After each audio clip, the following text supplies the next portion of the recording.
فقد قال الله تعالى في كلامه المجيد وفرقانه الحميد. أعوذ بالله من الشيطان الرجيم. بسم الله الرحمن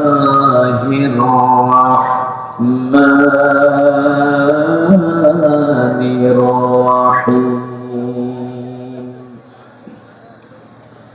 إن الله وملائكته يصلون على النبي يا أيها الذين آمنوا صلوا عليه وسلموا تسليما. اللهم صل على سيدنا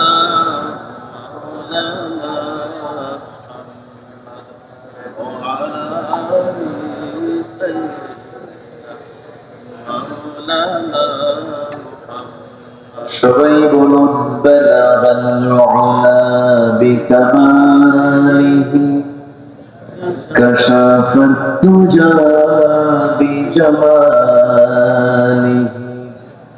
হাসুনাত জামিউ খিসালিহি সাল্লু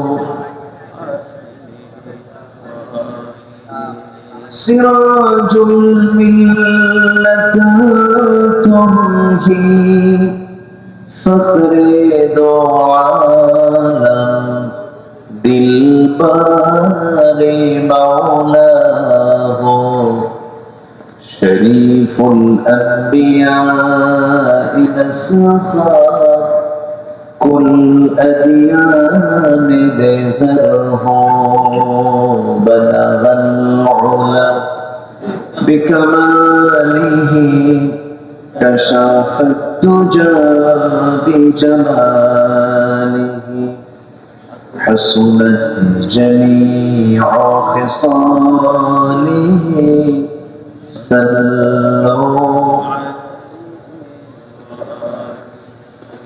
আমি কোরআনের সুর মাঝে শুনেছি যে নাম, আজানের সুর মাঝেও শুনেছি সে নাম।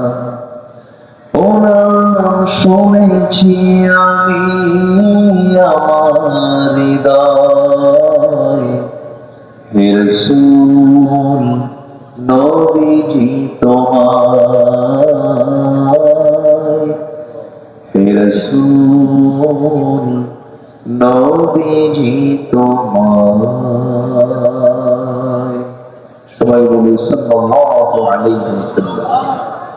সাউন্ডটা কি ভালো ছিল, আপনি কি করলেন? যেটা ছিল আগে সেটাকে রাখেন।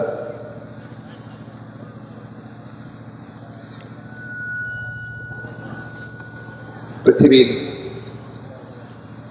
অন্যতম সৌন্দর্যের তালিকায় থাকা প্রাকৃতিক সৌন্দর্যের অপরূপ নিদর্শন সুন্দরবন লাগোয়া খুলনা অঞ্চলের সাতক্ষীরা জেলার আশাশুনি উপজেলার দরগাপুর গ্রামবাসী মাহফিল ইন্তেজামি কমিটি কর্তৃক আয়োজিত আজকের এই অর্ধযুগ ষষ্ঠ বার্ষিকী তাফসীর মাহফিল 2025 দুদিন ব্যাপী মহৎ আয়োজনের সমাপনী দিবসের সম্মানিত সুযোগ্য সভাপতি জনাব হাফিজ মাওলানা শেখ মাহসিন উদ্দিন, প্রধান অতিথি জনাব তরিকুল ইসলাম, আজকের এই প্রোগ্রামের বরেণ্য মেহমানবৃন্দ, হাজারাত উলামায়ে কেরাম, বিশেষ করে আমার পূর্বে যিনি সুরের মূর্ছনা দিয়ে যে সুরের মাঝে একটি অমৃত স্বাদ, অমৃত তৃপ্তি আমাদের হৃদয়ের খোরাক জুটালেন,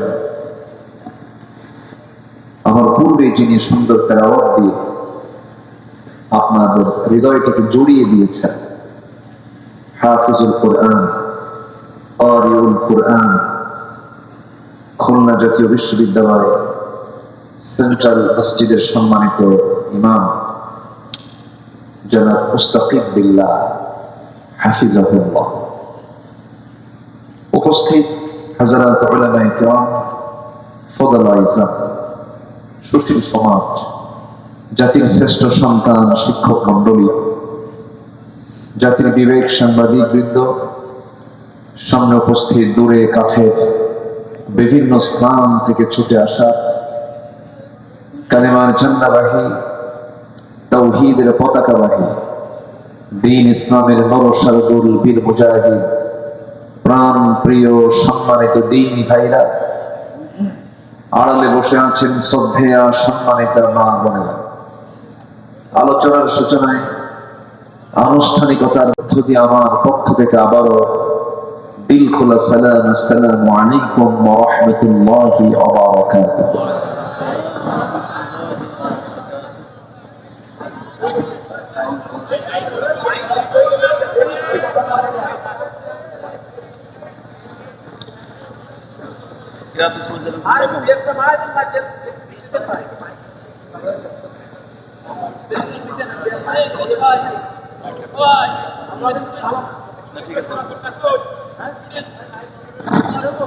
সবাই কেমন আছেন বলুন? আমাকে প্রশ্ন করলেন যে আল্লাহ তাআলা আমাকে আপনার কাতারেই রেখেছেন, আলহামদুলিল্লাহ। শুধু এতটুকু বলি, গত পরশু দিন আমার দেহে ছোট্ট একটা অস্ত্রোপচার হয়েছে, অপারেশন হয়েছে। আমার না আসার ওজার আছে, আমি নাও আসতে পারতাম, কিন্তু এতগুলো মানুষ, আমার দেশে পজিটিভ চেতনা একটু কম, নেগেটিভিটি বেশি।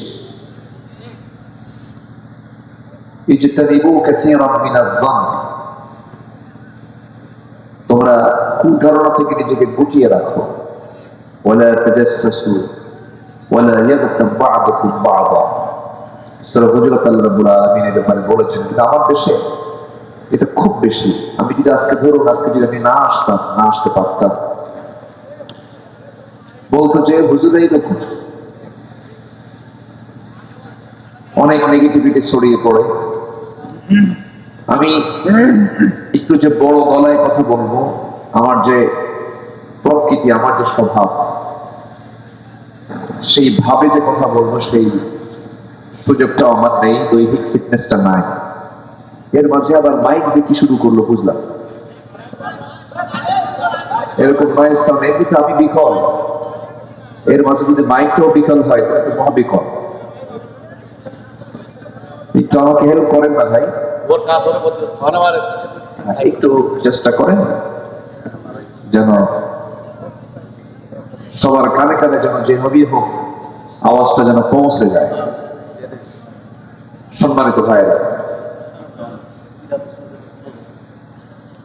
আমি খুব বেশি লম্বা কথা বলবো না। আজকে আমি রাস্তায় বহু মানুষ দেখে আসছি, কিন্তু আকাশের এই তর্জন গর্জন এবং সাতক্ষীরা শহরে এখন বৃষ্টি চলছে বিভিন্ন জায়গায়, চতুর্দিকে বিভিন্ন জায়গায়, কিছু কিছু জায়গায় বৃষ্টিও হচ্ছে। আমার কাছে মনে হচ্ছে আল্লাহ তাআলা আপনাদের এই মাহফিলকে কবুল করে নিয়েছেন। আকাশ কিন্তু ভালো না, আকাশ চূড়ান্ত মানে আমাদের ডিসফেভারে, মানে জাস্ট মাহফিলের উপযোগী না। এর মাঝেও যারা আসছেন, আল্লাহর মেহেরবানি, বলি আলহামদুলিল্লাহ। বাড়ি নসুবিল্লাহ কোথায়? অসুস্থ বোধ হচ্ছে। হ্যাঁ, দায়িত্ব পালন যে কত কঠিন ব্যাপার। আল্লাহ তুমি আমার মাসুমিল্লাহ ভাইকে সিহাতে কুল্লিয়া দান করো। জি আল্লাহ তাআলা তুমি তাকে সুস্থ অবস্থায় আমাদের মাঝে ফিরে আসার তৌফিক তুমি আল্লাহ দিয়ে দাও। আসলে তো বলা যায় না, আমরা বেঁচে আছি এটাই তো আশ্চর্য। কে কখন কার সামনে কখন মালাকুল মউত আসে কেউ কি আমরা বলতে পারি? এরকম মাহফিলে কত দেখেছি, শ্রোতারা মাহফিলে শুনতে এসেছেন, নাই না। এটা আমার ভাইটা যখন টান দিচ্ছিলেন তেলাওয়াতে মনে হচ্ছিল যে আর একটু দমটা কমায় দিক, মানে খুব কষ্ট হচ্ছিল যে ভাই যার যেন কত কষ্টজনক হচ্ছিল। জানেন আপনারা এরকম তেলাওয়াতের টান দিতে গিয়ে কত কারিসার দুনিয়া থেকে বিদায় নিয়েছেন। ওয়াজ করতে নিয়ে এই কেউ সিফাতুল্লাহর মতো বড় বড় আল্লাহওয়ালা মানুষ ওয়াজের মঞ্চে দুনিয়া থেকে বিদায় নিয়েছেন। এটি তো দুনিয়ার নিয়ম, কে কখন চলে যাব। ইদা আসবাহতা ফালা তানতাযিরিল মাসা ওয়া ইদা আমসাইতা ফালা তানতাযিরিস সাবাহ। এই জন্য রাসূল বলেছেন যখন তোমরা সকাল পাবে সন্ধ্যার অপেক্ষা করবে না, যখন তোমরা সন্ধ্যা পাবে সকালের জন্য অপেক্ষা করবে না। কখন তোমার মৃত্যু হয়ে যাবে এই জন্য প্রস্তুতি তোমাকে সর্বক্ষণ রেখে চলতেই হবে। প্রস্তুতির বিকল্প কোনো পথে তোমার জান্নাত কখনো তুমি কামনা করতে পারো না। সম্মানিত ভাইয়েরা, আমি নাতি দীর্ঘ কথা বলবো, খুব অল্প সময় নিয়ে কথা বলবো। আমাকে এই সাতক্ষীরাতে বহুদিন আসতে দেয়নি ফেরেশতারা, বুঝলেন? আমার যে কতবার ধরছে সাতক্ষীরায় হিসাব নেই। এসপি অফিস ধরে নিয়ে চলে যায়। এগুলো যে করেছে ওরা, এদিকে নেক আমল না বদ আমল? আসতে পারে নেক আমল না বদ আমল? বদ আমল। নেক আমল যদি হতো তাহলে আজকে সাউন্ড মোটে নেই, শুনতে পাচ্ছেন না আপনারা? ওইদিকে শোনা যাচ্ছে না। আরে বড় ব্যাখ্যা দেখি, জিকির করি লা ইলাহা, আর জোরে লা ইলাহা। যান্ত্রিক ত্রুটি তো হতেই পারে, মাইক ভালো। আমার ভাই যখন তেলাওয়াত করছিল তখন খুব ভালো ছিল, কেমন কেন যেন হয়তো কোনো একটা লাইনে কোনো তারে কোনো ইলেকট্রিক সাইডে হয়তো কোনো প্রবলেম হতেই পারে, মেশিন তো। যে একটু ধৈর্য ধরে জিকির করি লা ইলাহা ইল্লাল্লাহ সুবহানাল্লাহ আলহামদুলিল্লাহ, আর জোরে লা ইলাহা লা ইলাহা ইল্লাল্লাহু মুহাম্মাদুর রাসূলুল্লাহ সাল্লাল্লাহু আলাইহি। এখন কি শোনা যায়? শোনা যাচ্ছে তো? যে বলি আলহামদুলিল্লাহ, বেশি জোরে বলার দরকার না, আমার যেতেও পারে। এটাই তো চলতেছে। সম্মানিত ভাইরা, নেক আমল যদি হয় এই দুনিয়াতেও তার পুরস্কার আছে, আর বদ আমল যদি হয় এই দুনিয়াতে তারও পুরস্কার আছে। সেই পুরস্কারটা বরকতময় নয়, সেই পুরস্কার হচ্ছে গজবের সাথে, ঠিক কিনা বলেন? নেক আমল যদি কেউ করে তার ফলাফল হচ্ছে দুনিয়ার জিন্দেগিতে তার আল্লাহ পাক বরকতময় করে দিবেন। যেরকম সুবহানাল্লাহ। আমি যেখান থেকে কথা বলতে চাচ্ছি সূরাটার নাম হলো সূরাতুন নাহল। নাহল মানে হলো মৌমাছি। নাহলের 97 নম্বর আয়াত। আল্লাহ রাব্বুল আলামিন এই আয়াতের ভিতরে নেক আমলের ফলাফল বলেছেন আমি তাকে বরকতময় হায়াত বৃদ্ধি করে দেব। যেরকম সুবহানাল্লাহ। ফালানুহইয়ান্নাহু হায়াতান তাইয়্যিবা, জোরে বলি সুবহানাল্লাহ। তো যিনি এখন দিল্লি বসে আছেন, মামাবাড়ি, খুব বরকত হায়াত নিয়ে বসে আছেন, কি নেক হায়াত, কি এটা কি বরকতময় হায়াত? তার বাপকে স্বাধীন করলো, আমার বাপকে স্বাধীন করছে, এটা আমার দেশ। তার পৈতৃক সম্পত্তি মনে করত নিষিদ্ধ। আগে তারা করেছেন, এরপরে নিষিদ্ধ হয়েছে। আস্তে কম কেন? আগে কি নিষিদ্ধ কি হয়েছেন না করেছেন? ইট মারলে ওই যে পাটকেল খাবেন, পাটকেল খেতে আসলে এখানে একটা পাটকেল ওই পাটকেলটার নাম শুনলে আমার এই যে এই কথাটা মনে হয়, ইট মারলে পাটকেল খেতে হবে। সম্মানিত ভাইয়েরা, তারা ক্ষমতাচ্যুত হওয়ার 7 দিন আগে নিষিদ্ধের মতো চিন্তা করেছিল। মাথায় রাখতে হবে কিন্তু বিষয়টা। তারা নির্দিষ্ট কোন দলকে তারা শুধু নিষিদ্ধ করতে চায় নাই, তারা ইসলামকে নিষিদ্ধ করতে চেয়েছিল। আল্লাহ তাদেরকে নিষিদ্ধ করে দিয়েছে। ইসলামে হাত দেওয়া যাবে না। যদি তারা নিষিদ্ধ হয়ে থাকে, নিষিদ্ধ হয়েছে তো কয়েকদিন আগে তো আন্দোলন হলো। হ্যাঁ, আমরা যাবো না কেন, আপনি আসেন, কিন্তু 2000 আমার যে সন্তানগুলো মারা গেল ওদেরকে জিন্দা করে, 30,000 পঙ্গু, চোখ হারা, হাত হারা, ওদের হাতগুলো ফিরাইয়া দেন। আমি আমার স্বচক্ষে দেখেছি চিত্রগুলো। $243 বিলিয়ন দেশ থেকে পাচার করেছেন, ওগুলো ফেরত আনে। সব তো নিয়ে চলে গেছে। পুকুর চোর না, সাগর চোর, সাগর চোর। আসতে বলবেন না, জোরে বলেন ঠিক কিনা? সাগর চুরি করেছে। 64 জেলার ভিতরে সবচেয়ে মাজলুম জেলার নামটা বলেন। সাতক্ষীরা। কি করেছে বলেন? একটা এমপি, আমি সাধারণ জনগণ বাদ দিলাম, একটা নির্বাচিত জনপ্রিয় এমপি, শুধু সাধারণ এমপি নয়, উস্তাদুল আসাতিদা, হাজার হাজার আলেমের উস্তাদ তিনি, ঐতিহ্যবাহী সাগর আগরদাড়ি আমিনিয়া কামিল মাদ্রাসার সুযোগ্য প্রিন্সিপাল, বয়োবৃদ্ধ, জ্ঞানবৃদ্ধ, মুহাদ্দিস, ফকিহ, যার জীবনে কোনো সেকেন্ড ক্লাস নাই, আব্দুল খালেক মন্ডল রাহিমাহুল্লাহ, তার বাড়িকে প্রশাসন দিয়ে বুলডোজার দিয়ে ভাঙা হয়েছে। আচ্ছা, এই যে ভাঙলো, এটা কি জনগণ ভাঙছে না প্রশাসন ভাঙছে? এই তো সময়ের ব্যবধানে ভাঙে নাই, আসতে পারে। শুরু করছে কারা? মানুষের বাড়ি ভাঙলে নিজের বাড়ি থাকবে? নিজের বাড়ি থাকবে? থাকবে না। ইট মারলে নেকামল করতে হবে।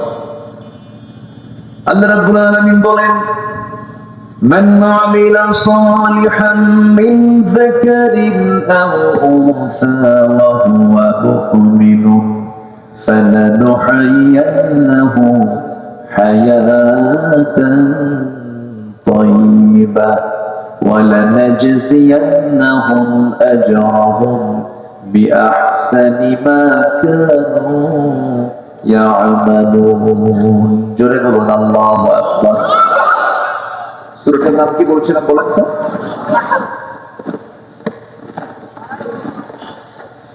কি আওয়াজ হয়? মানে মনে হচ্ছে মেঘ ডাকতেছে না, এরকম মনে হয়। জি, একটু ঠিকঠাক করেন। আমি ধমক দিচ্ছি না, কারণ ধমক দিলে আরো নষ্ট বেশি। আমি ঠান্ডা, উনিও চেষ্টা করুন, আমরাও দেখি। কষ্ট পাচ্ছেন নাকি আপনারা? এই থানার নাম কি? মানে হতাশার কোনো শোনেন না আপনারা কিছু, আশার কিছু কথা শুনি, আশা আসে। আলহামদুলিল্লাহ। হতাশা কোনো বাণী এলাকার মানুষ শোনে সবসময়। কিসের বাণী? আশার বাণী, আশা শোনে। ভালো, অনেক সুন্দর নাম আপনাদের। কিন্তু ওইদিকে আবার ঢুকলে প্রথমে দেব, সাতক্ষীরায় ঢুকলে প্রথমে দেব, এরপরে কালী, এরপরে শ্যাম। দেব, কালী, শ্যাম। আছে কিনা বলো? দেবহাটা, কালীগঞ্জ, শ্যামনগর। ঠিক আছে না?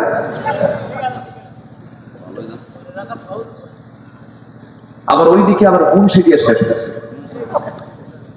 দেব কালী শ্যাম পরে মুন্সি। মুন্সি আছে আছে কিনা বলেন, আছে কিনা বলেন। এই দেশ মোল্লার দেশ, এটা মোল্লার দেশ, মোল্লার দেশ। মোল্লাকে নিয়ে বহু ষড়যন্ত্র করেছে ওরা। মোল্লার দোষ শুধু মসজিদ পর্যন্ত নয়, মোল্লারা এখন বঙ্গভবন পর্যন্ত যাওয়া শিখেছে। এটা এটা আগের রেকর্ড। মাঝখানে আমরা একটু মানে আলেম সমাজকে ব্রিটিশদের ষড়যন্ত্রের মধ্য দিয়ে একটু দূরে ঠেলে দিয়েছিল। এখন আলেমরা সব বুঝে, আলেমরা সচেতন, সব দেখা শেষ করেছেন। একবার একটু ক্ষমতা আলেমদের হাতে দিয়ে দেন। কোরআন দিয়ে দেশ লোক সবাই চান না আপনারা? যারা কোরআন দিয়ে দেশ চায় না, দেশ লোক এটা চায় না, কিন্তু মুসলিম সে প্রকৃত মুসলমান এখনো হতে পারে না। আমরা সব দেখে শেষ করেছি। বৃহৎ 4টা দল এই দেশে, সবাই সচেতন, সবাই বোঝেন। যে লোকটা বলে আমি রাজনীতি করি না, ওটা শয়তান। যে বলে আমি রাজনীতি করি না, আমি নিরপেক্ষ, নিরপেক্ষ শব্দটার উৎপত্তি হলো শয়তান থেকে। আমাকে একটা পক্ষ নিতে হবে, সেটা কার পক্ষ বলেন? আসতে বলবেন কার পক্ষ? ফাইন্না হিজবাল্লাহি হুমুল গালিবুন, আল্লাহর দলরাই বিজয়ী হবে। সম্মানিত ভাইরা, সব দল দেখা শেষ। 16 বছর, 9 বছর, 25 বছর, বুঝতেছেন তো? বুঝতেছেন কিনা? 16 বছর, 9 বছর, 25 বছর, কেয়ারটেকার গভর্নমেন্টটা কয়েক বছর। 16 বছর যারা শাসন করেছে তাদেরকে দেখেছি আমরা। সব দেখা শেষ। কোরআনের ন্যূনতম একটা আইন তারা পাশ করে না। আবার প্রেসিডেন্ট যারা ক্ষমতায় আছেন তাদের কাছে এসে নারী কর্মীরা বলতেছে যৌন কর্মীদের শ্রমিকের অধিকার দিতে হবে। এখন ঘাপটি মারা নাস্তিক আছে না নাই বলেন? এখন ঘাপটি মারা নাস্তিক কিন্তু আছে। 1 লক্ষ যৌন কর্মী এই দেশের সন্তান তারা। আমি হলফ করে বলতে পারি তারা স্বেচ্ছায় যৌন কর্মীর পথ তারা বেছে নেয় নাই। তারা ব্ল্যাকমেইলের শিকার হয়, প্রতারণার শিকার হয়ে তারা এই পথ বেছে নিয়েছেন। কোন সচেতন নারী এই পথ বেছে নিতে পারে না। ভাবতে হবে 90% মুসলমান অধ্যুষিত বাংলাদেশ। এই দেশে এমন জাতীয় কোন সিদ্ধান্ত জনগণ কখনো মেনে নিতে পারে না। এগুলো না বুঝে এগুলো বলে উন্মুক্ত গর্ভপাত, বলেছে যে পুরুষে আসুক সন্তান হয়ে যাক, যেরকম নাউজুবিল্লাহ। এটা কি মুসলমানের কাজ? মুসলমানরা এগুলো বিশ্বাস করতে পারে? এগুলোর জন্য প্রমোট করা হচ্ছে, এগুলোর জন্য বলা হচ্ছে। সেই কমিটিতে একটা আলেমের নাম নাই। নারী অধিকারের সেই কমিটিতে একটা আলেমের নাম নাই। সম্মানিত ভাইয়েরা, সম্মানিত বন্ধুগণ, বলা হচ্ছে সব পুরুষের ক্ষমতা ভেঙ্গে করার সমতা। ওরা বলতেছে যে পুরুষের ক্ষমতা বেশি। আচ্ছা বলেন তো, এই দেশ চালাইছে পুরুষ বেশি না মহিলা বেশি? আস্তে কয়, পুরুষ বেশি না মহিলা বেশি? স্পিকার ছিল কে? শিক্ষা ছিল কে? স্বরাষ্ট্র ছিল কে? প্রধানমন্ত্রী ছিল কে? ক্ষমতা কই কম? বলেন, ক্ষমতা কম? দুনিয়াতেও কম না, এদের তো আমি দেখতেছি ভালোই তো ক্ষমতা। কিন্তু আল্লাহ মেয়েদের ক্ষমতা দিয়েছেন বেশি। বলি আলহামদুলিল্লাহ, জোরে বলি আলহামদুলিল্লাহ। ক্ষমতা মানে কি জানেন? সম্মান দিয়েছেন আল্লাহ পাক পুরুষের চাইতে নারীকে বেশি। জোরে কোন সুবহানাল্লাহ। জান্নাত কোথায়? আপনারা চলে যাচ্ছেন, গাড়িতে চলে যাচ্ছে, যে সমস্যা কি? আল্লাহ, আমি তো সব দিকে সমস্যায় পড়ে গেলাম। আমি কি শেষ করে দেবো? হ্যাঁ, আমি কি শেষ করে দেবো? বলেন, বৃষ্টিতে ভিজবেন যে আপনারা? হ্যাঁ,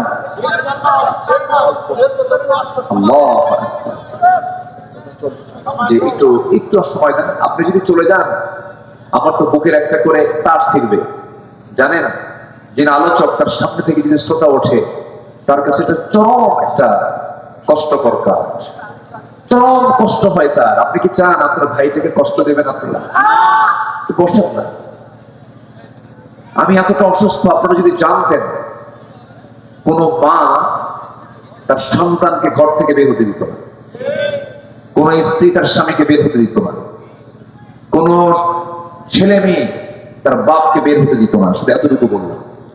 এরপরেও আমি এসেছি আপনাদের সম্মান, উভয়ের সম্মান, দিনের কিছু কথা এখানে যেন হয়, এটা যেন বাস্তবায়ন হয়, এই জন্য আমি এসেছি। আলহামদুলিল্লাহ। আমি ভাইকে অলরেডি বলেছি, উনি তো আশ্চর্য হয়ে যাচ্ছেন, আপনি তো কঠিন শব্দ মানুষ, আপনি আসলেন কেন? সম্মানিত ভাই, একটু আমার দিকে তাকান, বলেন নেক আমল যদি উনি করতেন, উনি কি দিল্লি যেতেন? আসতে পারেন, দিল্লি যেতেন? অভাব কিসের বলেন তো? বলেন কিসের অভাব বলেন? আবার জাহান্নামে যেতে হবে কিসের অভাবে বলেন? নেক আমল। যদি খুব অবস্থা খারাপ হয় আমরা খেয়াল করবো, আমরা দোয়া করে দেব। বলবেন যে ওদের কষ্ট হচ্ছে না, যদি একটু কষ্ট হচ্ছে আমি তোমাকে দেখবো, সিচুয়েশনটা দেখে আমরা সিদ্ধান্তে চলে যাব। আমরা কষ্ট দিয়ে কোনো পরিবেশ তৈরি করবো না। অনেক মা বোন মাহফিল আসছে, আমরা সব দিকে তাকাবো, মা বোনদের সাথে, মা বোনরা একে আসে না, মা